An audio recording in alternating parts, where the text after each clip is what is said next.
ವಿದ್ಯಾರ್ಥಿಗಳೇ ನಮಸ್ಕಾರ. ನಿನ್ನೆ ಕ್ಲಾಸ್ ಎಲ್ಲ ನಾನು ಸಂಧಿ ಅಂತಂದ್ರೆ ಏನು, ಸಂಧಿ ಅಂತಂದ್ರೆ ಯಾವ ನಾನು ಹೇಳಿದ್ದೆ. ಸಂಧಿಗಳಲ್ಲಿ ಎಷ್ಟು ಪ್ರಕಾರಗಳು ಅಂತ ಹೇಳಿದ್ದೆ ನಾನು, ಒಂದು ಕನ್ನಡ ಸಂಧಿ ಮತ್ತು ಒಂದು ಸಂಸ್ಕೃತ ಸಂಧಿ. ಮತ್ತೆ ಇನ್ನೊಂದು ಪ್ರಕಾರಗಳನ್ನು ನಾವು ಹೇಳ್ತೀವಿ ಅಲ್ಲಿ ಸ್ವರ ಸಂಧಿ ಮತ್ತು ವ್ಯಂಜನ ಸಂಧಿ ಅಂತ ಹೇಳಿ ನಾನು ನಿನ್ನೆ ಕ್ಲಾಸ್ ನಲ್ಲಿ ಹೇಳಿದ್ದೆ. ಹೋದ ಕ್ಲಾಸ್ ಅಲ್ಲಿ ನೀವು ನೋಡಿಬೇರಿ, ನಿಮಗೆ ಗೊತ್ತಾಗುತ್ತೆ ಸಂಧಿ ಅಂತ. ಹಾಗಾದ್ರೆ ಇವತ್ತಿನ ಕ್ಲಾಸ್ ನಲ್ಲಿ ನಾವು ಕನ್ನಡ ಸಂಧಿ ಬಗ್ಗೆ ನಾವು ಚರ್ಚೆ ಮಾಡೋಣ. ಇದಾದ್ಮೇಲೆ ನಂತರ ನಾವು ಸಂಸ್ಕೃತ ಸಂಧಿ ಬಗ್ಗೆ ನಾವು ಅಧ್ಯಯನ ಮಾಡೋಣ. ಹಾಗಾದ್ರೆ ಕನ್ನಡ ಸಂಧಿ ಅಂತಂದ್ರೆ ಏನು ಎಂಬುದು ನಾವು ಅದ್ರ ಬಗ್ಗೆ ಇವತ್ತು ಡಿಸ್ಕಷನ್ ಮಾಡೋಣ. ಬನ್ನಿ ನೋಡಿ, ಕನ್ನಡ ಸಂಧಿಗಳಲ್ಲಿ ಮೂರು ಸಂಧಿಗಳಾಗಿ ಬರ್ತಾರೆ, ಅಂದ್ರೆ ಮೂರು ವಿಧಗಳಾಗಿ ನಾವು ಬಿಡಿಸ್ತೀವಿ. ಒಂದನೇದು ಲೋಪ ಸಂಧಿ, ಎರಡನೇದು ಆಗಮ ಸಂಧಿ, ಮೂರನೇದು ಆದಿ ಸಂಧಿ. ಇಲ್ಲಿ ನಿಮ್ಗೆ ಲೋಪ ಸಂಧಿ ಮತ್ತು ಆಗಮ ಸಂಧಿಯಲ್ಲಿ ಅಂದ್ರೆ ಲೋಪ ಸಂಧಿಯಲ್ಲಿ ಪೂರ್ವ ಪದ ಮತ್ತು ಉತ್ತರ ಪದದಲ್ಲಿ ಸ್ವರಗಳ ಅಕ್ಷರಗಳನ್ನು ಬರ್ತವೆ. ಸ್ವರಗಳಂದ್ರೆ ನಿಮಗೆ ಗೊತ್ತಿದ್ದಾವೆ, ಆ ಹೇಳಿದ ಅವುವರೆಗೆ ಮಾಡ್ತಪ್ಪ ಅಂದ್ರೆ ಸ್ವರಗಳು ಬರ್ತಾವೆ ಲೋಪ ಸಂಧಿಯಲ್ಲಿ. ಇಲ್ಲಿ ಆಗಮ ಸಂಧಿಯಲ್ಲಿ ಕೂಡ ಅಷ್ಟೇ ಸೇಮ್, ಪೂರ್ವ ಪದ ಮತ್ತು ಉತ್ತರ ಪದ ಏನಾಗ್ತಪ್ಪ ಅಂದ್ರೆ ಸ್ವರಗಳೇ ಬರ್ತಾವ. ಆದ್ರೆ ಆದೇಶ ಸಂಧಿಯಲ್ಲಿ ಮಾತ್ರ ಪೂರ್ವ ಪದ ಮತ್ತು ಉತ್ತರ ಪದ ಒಂದು ಪದ ಏನಾಗ್ತಪ್ಪ ಅಂದ್ರೆ ಸ್ವರ ಬರುತ್ತೆ, ಇನ್ನೊಂದು ಪದದಲ್ಲಿ ಏನ್ ಮಾಡ್ತಪ್ಪ ಅಂತಂದ್ರೆ ವ್ಯಂಜನ ಬರುತ್ತೆ. ಅದಕ್ಕೆ ಏನ್ ಮಾಡ್ತಪ್ಪ ಅಂದ್ರೆ ನಾವು ಇಲ್ಲಿ ಕನ್ನಡ ಸಂಧಿಗಳಲ್ಲಿ ಮೂರು ಪ್ರಕಾರವಾಗಿ ಕಾಣ್ತೀವಿ. ಆದೇಶ ಸಂಧಿಯಲ್ಲಿ ಮಾತ್ರ ಒಂದು ಸ್ವರ ಬರುತ್ತೆ, ಒಂದು ವ್ಯಂಜನ ಬರುತ್ತೆ. ಇಲ್ಲಪ್ಪ ಅಂದ್ರೆ ಪೂರ್ವ ಪದ ಮತ್ತು ಉತ್ತರ ಪದ ಎರಡೂ ಪದದಲ್ಲಿ ವ್ಯಂಜನಗಳು ಬರ್ತವೆ ಅಂತ ಹೇಳಿ ನಾವು ಹೇಳ್ಬೋದು. ಹಾಗಾದ್ರೆ ಇವತ್ತಿನ ಕ್ಲಾಸ್ ನಲ್ಲಿ ನಾವು ಕನ್ನಡ ಸಂಧಿ ಅಂತ ಮೊದಲೇ ಭಾಗವಾದಂತ ಲೋಪ ಸಂಧಿ ಬಗ್ಗೆ ನಾವು ಅಧ್ಯಯನ ಮಾಡೋಣ. ಹಾಗಾದ್ರೆ ಈ ಬನ್ನಿ ನೋಡೋಣ. ಇಲ್ಲಿ ಲೋಪ ಸಂಧಿ ಅಂತ ಹೇಳಿ ಬರ್ತೀವಿ. ಲೋಪ ಸಂಧಿ ಡೆಫಿನೇಷನ್ ಗೊತ್ತಾದ್ರೆ ನಮಗೆ ಅದು ಬೇಗನೆ ಅರ್ಥ ಆಗುತ್ತೆ. ನೋಡಿ, ಇಲ್ಲಿ ಸ್ವರದ ಮುಂದೆ ಸ್ವರವು ಬಂದು ಸಂಧಿ ಆಗುವಾಗ ಪೂರ್ವ ಪದದ ಕೊನೆಯ ಅಕ್ಷರದ ಅಥವಾ ಸ್ವರವು ಲೋಪವಾದರೆ ಅಥವಾ ಬಿಟ್ಟು ಹೋದರೆ ಅದನ್ನು ನಾವು ಲೋಪ ಸಂಧಿ ಅಂತ ಹೇಳಿ ನಾವು ಕರೀತೀವಿ. ಅಂದ್ರೆ ಸ್ವರಗಳ ಮುಂದೆ ಸ್ವರ ಬರಬೇಕು, ಬಂದಾಗ ಪೂರ್ವ ಪದದ ಕೊನೆಯ ಅಕ್ಷರವನ್ನು ನಾವು ಲೋಪ ಮಾಡಿಕೊಂಡು ಅಂದ್ರೆ ಬಿಟ್ಟು ಹೋದರೆ ಅದನ್ನ ನಾವು ಲೋಪ ಸಂಧಿ ಅಂತ ಹೇಳಿ ನಾವು ಕರಿತೀವಿ. ನಿಮಗೆ ಇಲ್ಲಿ ಉದಾಹರಣೆ ಮುಖಾಂತರ ನೋಡಿದ್ರೆ ಇನ್ನ ಬೇಗನೆ ಅರ್ಥ ಆಗುತ್ತೆ ಅಂತ ಹೇಳಿ ನಾವು ಹೇಳ್ಬೋದು. ನೋಡಿ, ಇಲ್ಲಿ ಊರಲ್ಲಿ ಅಂತ ಹೇಳ್ಬಿಡ್ತೀನಿ, ಅದರಲ್ಲಿ ಯಾವ ರೀತಿ ಬಿಡಿಸಬೇಕು ಅಂತಂದ್ರೆ ಇಲ್ಲಿ ನೋಡಿ, ಊರು ಅಧಿಕ್ ಅಲ್ಲಿ, ಇದು ಪೂರ್ವ ಪದ, ಉತ್ತರ ಪದ. ಇವಾಗ ನೋಡಿ, ಇಲ್ಲಿ ನೋಡಿ, ನಾವು ಪೂರ್ವ ಪದದ ಕೊನೆಯ ಅಕ್ಷರವನ್ನು ನಾವು ಬಿಡಿಸಬೇಕಾಗ್ತದೆ ಮೊದಲಾಗಿ. ಅದಕ್ಕೆ ಇಲ್ಲಿ ಊರು ಅಂತಂದ್ರೆ ಏನ್ ಮಾಡ್ತೇವೆ, ಹೂ ಬರಬೇಕು. ನಾನು ಉತ್ತರ ಪದದ ಅಲ್ಲಿ ಕೊನೆಯ ಮೊದಲ ಅಕ್ಷರ ಯಾವ ರೀತಿ ಆಗಿರುತ್ತೆ ಅದನ್ನಲ್ಲಿ ತಗೋಬೇಕು. ನೋಡಿ, ನಾನು ತಗೊಂಡಿ ನನಗೆ. ಆದ್ರೆ ಸರಿ, ಇಲ್ಲಿ ರು ಅಂತ ಹೆಂಗ್ ಬರುತ್ತಪ್ಪ ಅಂತಂದ್ರೆ ಇಲ್ಲಿ ನಾವು ನೋಡಿರ್ತೀವಿ, ರಾ ಅಧಿಕ್ ಹೂ ಬಿಡಿಸಿದಾಗ ರು ಆಗ್ತದೆ. ನೋಡಿ, ರು ಬಂದಿದೆ, ಹೌದೇ? ಅದೇ ರೀತಿಯಾಗಿ ಪೂರ್ವ ಪದದ ಕೊನೆಯ ಅಕ್ಷರವನ್ನು ನಾವು ಹೂ ಬಂದಿದೆ, ಉತ್ತರ ಪದದ ಮೊದಲ ಅಕ್ಷರವನ್ನು ಆ ಬಂದಿದೆ. ಎರಡು ಏನಪ್ಪ ಅಂದ್ರೆ ಸ್ವರನೇ ಬಂದಿದ್ದಾವೆ. ಈಗ ಡೆಫಿನೇಷನ್ ನಿಮಗೆ ಅರ್ಥ ಆಗುತ್ತೆ. ಸ್ವರದ ಮುಂದೆ ಸ್ವರವು ಬಂದು, ನೋಡಿ, ಸ್ವರದ ಮುಂದೆ ಸ್ವರವು ಬಂದು ಸಂಧಿ ಆಗುವಾಗ ಇವೆರಡು ಪದಗಳನ್ನು ಕೂಡಿಸ್ಬೇಕು. ಏನಾಗ್ತಪ್ಪ ಅಂದ್ರೆ ಇಲ್ಲಿ ಊರು ಅದಕ್ಕೆ ಅಲ್ಲಿ ಊರಲ್ಲಿ.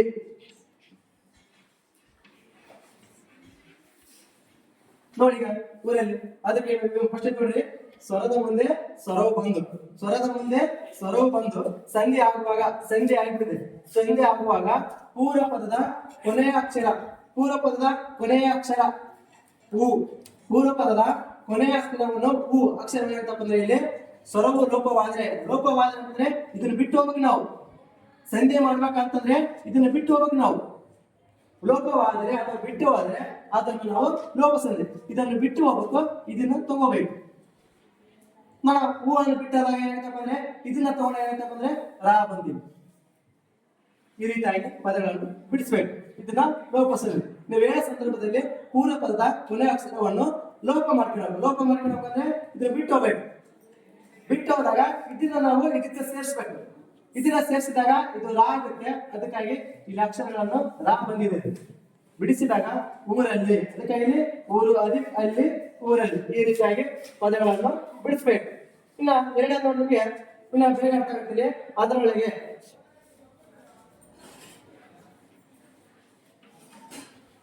ಅದರ ಅಧಿಕ್ ಒಳಗೆ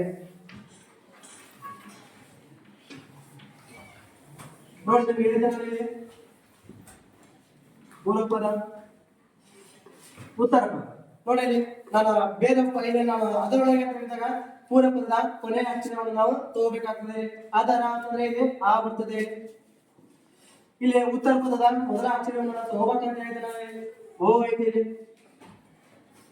ಮತ್ತೆ ಗಮನಿಸಿ ನೋಡಿ, ಸ್ವರದ ಮುಂದೆ ಸ್ವರವು ಬಂದು, ಸ್ವರದ ಮುಂದೆ ಸ್ವರವು ಬಂದು, ಎರಡು ಸ್ವರ ಬಂದಿದ್ದಾರೆ. ಸಂಧಿ ಹಾಕುವಾಗ ವೇಟ್ ಬಿಡಿಸ್ಬೇಕು ನಾವು. ಸಂಧಿ ಆಗುವಾಗ ಅದರ ಒಳಗೆ ಅಂತ ಏನಾಗ್ತದೆ ಅಂದ್ರೆ ಬಿಡಿಸಿದಾಗ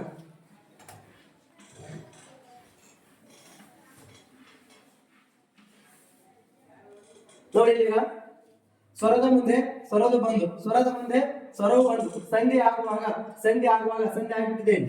ಸಂಧಿ ಆಗುವಾಗ ಪೂರ್ವ ಪದದ ಕೊನೆಯ ಅಕ್ಷರ, ಪೂರ್ವ ಪದದ ಕೊನೆಯ ಅಕ್ಷರ ಆ ಬಂದಿದೆ. ಅಕ್ಷರವು ಸ್ವರವು ಲೋಪವಾದರೆ, ಇದು ಲೋಪವಾದರೆ ಆ ಅಂಬುದು ಲೋಪವಾದರೆ ಅಥವಾ ಬಿಟ್ಟು ಹೋದರೆ, ಇದು ಬಿಟ್ಟು ಹೋಗಬೇಕು, ಇದನ್ನ ತಗೋಬೇಕು. ಇದು ಬಿಟ್ಟು ಹೋದಾಗ ಏನಾಗ್ತಪ್ಪ ಅಂದ್ರೆ ಅದೇ ರಾಗ ಹಂಗೆ ಇರುತ್ತೆ. ಈ ರಾಗಕ್ಕೆ ಇದು ಓ ಸೇರಿಸಿದ್ರೆ ರೋ ಆಗ್ತದೆ. ಇದನ್ನ ನಾವು ಲೋಪ ಮಾಡ್ಕೊಳ್ಬೇಕು. ಸಂಧಿ ಬಿಡಿಸ್ಬೇಕಾ ಬರಿಬೇಕು. ಆದ್ರೆ ಅದನ್ನ ಬಿಡಿಸಿದಾಗ ಇಲ್ಲಿ ಬರಿತೀವಲ್ಲ, ಅದನ್ನ ಸೇರಿಸಿ ಎರಡು ಸೇರಿಸಿ ಕೂಡಿಸಿ ಬರೆದಾಗ ಇದನ್ನು ಲೋಪ ಮಾಡಿಕೊಳ್ಬೇಕು. ಇದನ್ನ ಸೇರಿಸ್ಬೇಕಿದ್ರೆ ಇದನ್ನ ಸೇರಿಸಿದ್ರೆ ಅಲ್ಲಿ ರೋ ಬಂದಿದೆ ಅದರೊಳಗೆ. ನೋಡಿ ನೀವು ಎಕ್ಸಾಂಪಲ್ ನೋಡಿ, ಓ ಸರ್ ಹೆಂಗ್ ಸೇರಿಸ್ಬೇಕು ಸರ್ ಅಂತ ಹೇಳಿ ಓ ಸೇರಿಸಿದ್ರೆ ಏನಾಗ್ತದೆ ರೋ. ಈ ರೀತಿ ಶಬ್ದಗಳನ್ನು ಬಿಡಿಸ್ಬೇಕು. ಈ ರೀತಿ ಶಬ್ದವನ್ನ ಇಲ್ಲಿ ಬಂದಿದೆ, ಇದನ್ನ ಬಿಡಬೇಕು, ಇದನ್ನ ತಗೋಬೇಕು.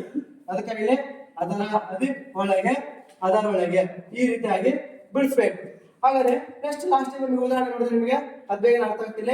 ಬೇರೊಬ್ಬ ಇದನ್ನು ನಿಮಗೆ ಕಮೆಂಟ್ ಮುಖಾಂತರ ನಿಮಗೆ ತಿಳಿಸ್ಬೇಕಾಗ್ತದೆ. ಯಾವ್ದು ಬರುತ್ತೆ ಯಾವ್ದು ಒಂದು ನೀವು ಕಮೆಂಟ್ ಮಾಡಿ ನಿಮಗೆ ಇದನ್ನ ಬರೆದು ಕಳಿಸ್ಬೇಕಾಗ್ತದೆ.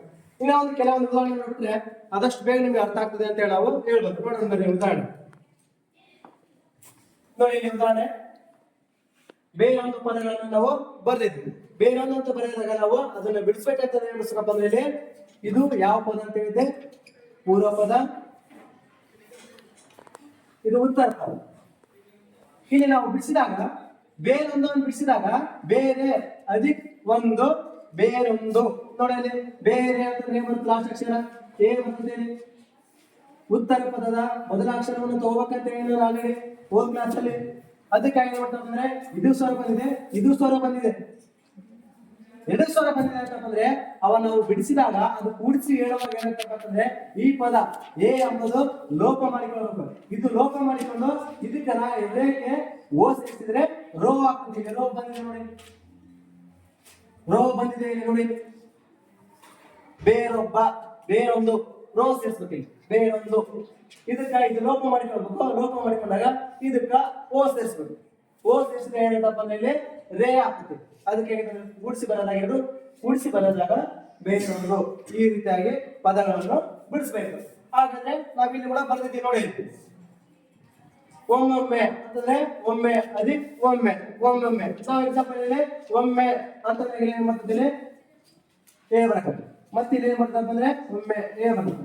ಇದು ಯಾವ ಪದ ಅಂತ ಹೇಳಿದ್ರೆ ನಾನು ಪೂರ್ವ ಪದ, ಉತ್ತರ ಪದ. ಇಲ್ಲಿ ನೋಡು ಇಲ್ಲಿ ಸ್ವರ ಬಂದಿದೆ, ಇಲ್ಲಿ ಸ್ವರ ಬಂದಿದೆ. ಇದನ್ನ ನಾವೇನ್ ಮಾಡ್ಬೇಕಪ್ಪ ಅಂದ್ರೆ ಲೋಪ ಮಾಡ್ಕೊಳ್ಬೇಕು. ಅವಾಗ ಇದನ್ನ ತಗೋಬೇಕಂತಪ್ಪ ಅಂದ್ರೆ ಇಲ್ಲಿ ಮತ್ತೇನಾಗ್ತಪ್ಪ ಅಂದ್ರೆ ಒಮ್ಮೊಮ್ಮೆ ಅಂತ ನಾವು ಬರೀ ನೋಡಿ. ಇಲ್ಲಿ ಒಮ್ಮೊಮ್ಮೆ ಇದನ್ನ ಲೋಪ ಮಾಡ್ಕೊಳ್ಬೇಕು, ಇದನ್ನ ತಗೋಬೇಕು. ಇದನ್ನ ತಗೊಂಡಾಗ ಮೇಲೆ ಬರುತ್ತೆ. ಈ ರೀತಿಯಾಗಿ ಪದಗಳನ್ನು ಬಿಡಿಸ್ಬೇಕು. ಇಲ್ಲಿ ನೋಡಿ 108 ಬರ್ತೀವಿ. 108 ಬಿಡಿಸ್ಬೇಕಂತಂದ್ರೆ ಇಲ್ಲಿ 100 ಅಧಿಕ್ 8. ಅದಕ್ಕೆ ಇಲ್ಲಿ 100 ಅಂತಂದ್ರೆ ಏನ್ ಬರುತ್ತಪ್ಪ ಅಂದ್ರೆ ಕೊನೆಯ ಅಕ್ಷರ ಪೂರ್ವ ಪದದ ಕೊನೆಯ ಅಕ್ಷರ ಹೂ ಬರುತ್ತೆ. ಇದು ಯಾವ ರೀತಿಯಾಗಿದೆ ಅನ್ನೋ ಅದೇ ರೀತಿಯಾಗಿ ಇಟ್ಕೊಳ್ಬೇಕು. ಸಾರಿ, ಇದು ಯಾವ ರೀತಿಯಾಗಿ ಅದೇ ರೀತಿಯಾಗಿ ಇಟ್ಕೊಳ್ಬೇಕು. ಇದು ನೋಡಿ, ಇದು ಯಾವ ರೀತಿಯಾಗಿ ಅದನ್ನೇ ಇಟ್ಕೊಳ್ಬೇಕು. ಇಲ್ಲಿ ನೋಡಿ ಈಗ 100 ಅಧಿಕ್ 8 108 ನೋಡಿ. ಇಲ್ಲಿ ಇದು ಪೂರ್ವ ಪದ, ಇದು ಉತ್ತರ ಪದ. ನಾವು ಬಿಡಿಸುವ ಸಂದರ್ಭದಲ್ಲಿ ನಾವೇನ್ ಮಾಡಬೇಕು ಅಂದ್ರೆ ಪೂರ್ವ ಪದದ ಕೊನೆಯ ಅಕ್ಷರವನ್ನು ಲೋಪ ಮಾಡಿಕೊಂಡು, ಲೋಪ ಅಂದ್ರೆ ಬಿಟ್ಟು ಹೋಗಿ ನಾವೇನ್ ಮಾಡಬೇಕು ಅಂದ್ರೆ ಕೂಡಿಸಿ ಬರೆದಾಗ 108 ನೋಡಿ. ಇದನ್ನ ಲೋಪ ಮಾಡ್ಕೊಂಡ್ಬಿಡ್ರಿ. ಲೋಪ ಮಾಡ್ಕೊಂಡ್ಬಿಟ್ರೆ ಏನಾಗುತ್ತಪ್ಪ ಅಂದ್ರೆ ರಾ ಆಯ್ತು. ಇದು ರಾಕ ಗುಣಿತಾಕ್ಷರದಲ್ಲಿ ಏ ಬಿಡಿಸಿದ್ರೆ ರೇ ಆಗ್ತದೆ ನೋಡಿ, ರೇ ಆಗ್ತದೆ. ಅದಕ್ಕಾಗಿ 100 ಅಧಿಕ್ 8 108 ಈ ರೀತಿಯಾಗಿ ಬಿಡಿಸ್ಬೇಕು. ಆಮೇಲೆ ಅವನವರು ನೋಡಿ, ಅವನವರನ್ನು ಬಿಡಿಸ್ಬೇಕಂದ್ರೆ ಅವನ ಅಂತಂದ್ರೆ ಇಲ್ಲಿ ಆ ಬರುತ್ತೆ. ಇಲ್ಲಿ ಯಾವ ರೀತಿಯಾಗಿದೆ ಅದನ್ನೇ ಅದೇ ರೀತಿಯಾಗಿ ಇಲ್ಲಿ ಬಿಡಿಸ್ಬೇಕಾಗ್ತದೆ. ಅದಕ್ಕೆ ಇಲ್ಲಿ ಇದು ಪೂರ್ವ ಪದ, ಉತ್ತರ ಪದ. ನೋಡಿ ಅಲ್ಲಿ ನಾವಾಗ ಪೂರ್ವ ಪದದ ಕೊನೆಯ ಅಕ್ಷರವನ್ನು ನಾವು ಲೋಪ ಮಾಡಿಕೊಳ್ಳೋದು. ಕೊನೆಯ ಅಕ್ಷರ ಅಂತಂದ್ರೆ ಆ ಅನ್ನೋದು ಲೋಪ ಮಾಡ್ತೀವಿ. ಲೋಪ ಮಾಡಿಕೊಂಡಾಗ ಇದನ್ನ ನಾವೇನ್ ಮಾಡ್ಬೇಕಪ್ಪ ಅಂದ್ರೆ ಇದಕ್ಕ ಸೇರಿಸ್ಬೇಕು. ನಾ ಅದಿ ಹೂ ಸೇರಿಸಿದ್ರೆ ನೂ ಆಗ್ತದೆ. ಇಲ್ಲಿ ಬಂದಿದೆ ನೋಡಿ, ಅವನವರು ನೂ ಬಂದಿದೆ ನೋಡಿ. ಅಂದ್ರೆ ಈ ಪದವನ್ನು ನಾವು ಲೋಪ ಮಾಡ್ಕೊಳ್ಬೇಕು, ಇದನ್ನ ಅದಕ್ಕೆ ಸೇರಿಸ್ಬೇಕು. ಪೂರ್ವ ಪದ ಕೊನೆಯ ಅಕ್ಷರಿಗೆ ಇದು ಸೇರಿಸ್ಬೇಕು. ಅವಾಗ ಏನಾಗ್ತಪ್ಪ ಅಂದ್ರೆ ಅದು ಲೋಪ ಸಂಧಿಗೆ ಉದಾಹರಣೆ ಅಂತ ಹೇಳಿ ನಾವು ಅಲ್ಲಿ ಲೋಪವಾಗ್ತಾ ಇದೆ. ಪ್ರತಿಯೊಂದು ಶಬ್ದಗಳಲ್ಲಿ ಪೂರ್ವ ಪದದ ಕೊನೆಯ ಅಕ್ಷರವನ್ನು ಲೋಪ ಆಗ್ತಿದೆ. ಅದಕ್ಕೆ ಇದನ್ನ ಲೋಪ ಸಂಧಿ ಅಂತ ಹೇಳಿ ನಾವು ಹೇಳ್ತೀವಿ. ಅಣ್ಣಾಗು, ಇಲ್ಲಿ ಹಣ್ಣು, ಅದಿ ಆಗು, ಅಣ್ಣಾಗು ಸೇಮ್ ನಾನು ಹೇಳ್ತೀನಲ್ಲ ಇದೇ ರೀತಿಯಾಗಿ ಇದನ್ನು ಕೂಡ ಬಿಡಿಸ್ಬೇಕು. ಅದೇ ರೀತಿಯಾಗಿ ಇಲ್ಲಿ ನೆನಪಿರಲಿ, ನೆನಪು ಅದಿ ಇರಲಿ, ನೆನಪಿರಲಿ. ಈ ರೀತಿಯಾಗಿ ಶಬ್ದಗಳನ್ನು ಬಿಡಿಸಿದ್ರೆ ನಿಮಗೆ ಲೋಪವಾದರೆ ಪೂರ್ವ ಪದದ ಕೊನೆಯ ಅಕ್ಷರವನ್ನು ನಾವು ಲೋಪವಾದರೆ ಅದು ಯಾವ ಸಂಧಿಯಪ್ಪ ಅಂತಂದ್ರೆ ಅಲ್ಲಿ ಲೋಪ ಸಂಧಿ ಅಂತ ಹೇಳಿ ನಾವು ಹೇಳ್ಬೋದು. ನಿಮ್ಗೆ ಇನ್ನೇನಾದರೂ ಡೌಟ್ಸ್ ಇದ್ರೆ ಕಮೆಂಟ್ ಮುಖಾಂತರ ತಿಳಿಸಬಹುದು. ಥ್ಯಾಂಕ್ ಯು, ಧನ್ಯವಾದಗಳು.